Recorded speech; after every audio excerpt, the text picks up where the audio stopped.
ઘણીવાર આપણે આપણી જાતને બીજાઓ સાથે સરખાવીએ છીએ અને તેમને જોઈને આપણને લાગે છે કે તેમની પાસે બધું છે અને આપણી પાસે કંઈ નથી. આ જોઈને આપણે દુઃખી થઈ જઈએ છીએ.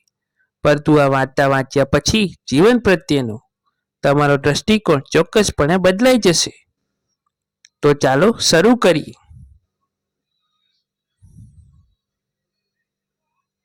એક કાગડો હતો. તે પોતાના જીવનથી ખૂબ જ સંતુષ્ટ અને ખુશ હતો. તે હંમેશા પોતાના મસ્તીમાં રહેતો હતો.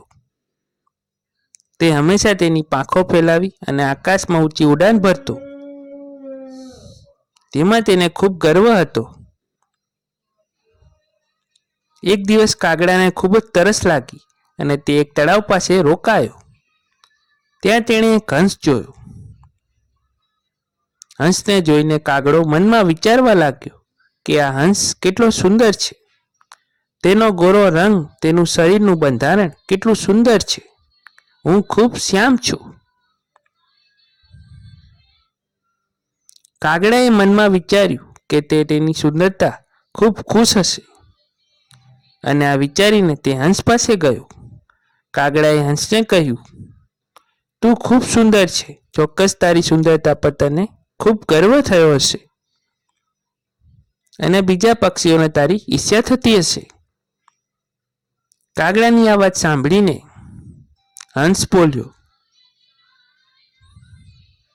દોસ્ત, હું પણ પહેલા આવું જ વિચારતો હતો, પરંતુ જ્યારે મેં પોપટને જોયો ત્યારે મને સમજાયું કે હું ખોટો હતો.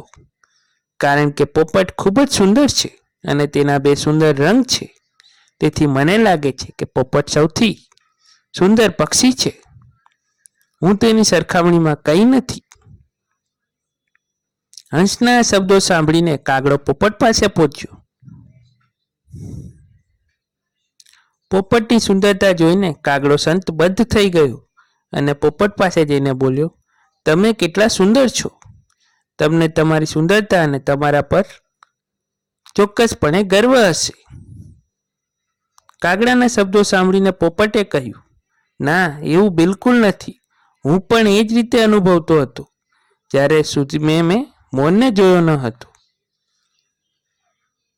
મોરના ઘણા રંગો છે અને તે ખૂબ જ સુંદર છે અને તે સુખી પક્ષી છે. તો પછી કાગડો પ્રાણી સંગ્રહાલય અને મોર પાસે પહોંચ્યો. પ્રાણી સંગ્રહાલયમાં પહોંચ્યા પછી કાગડાએ જોયું કે મોર પાંજરામાં બંધ હતો અને હજારો લોકો તેને જોવા માટે આવી રહ્યા હતા.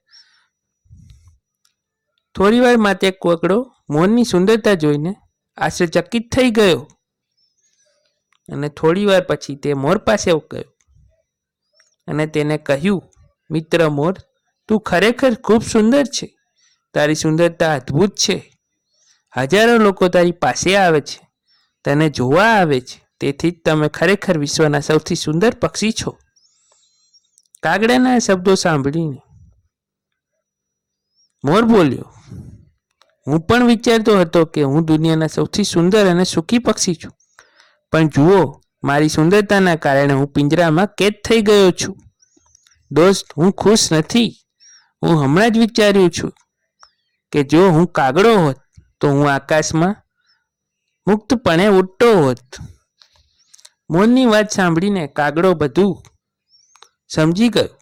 હવે તે ફરીથી પોતાના પર ગર્વ અનુભવવા લાગ્યો અને હવે તે પહેલા કરતાં વધુ ખુશ રહેવા લાગ્યો.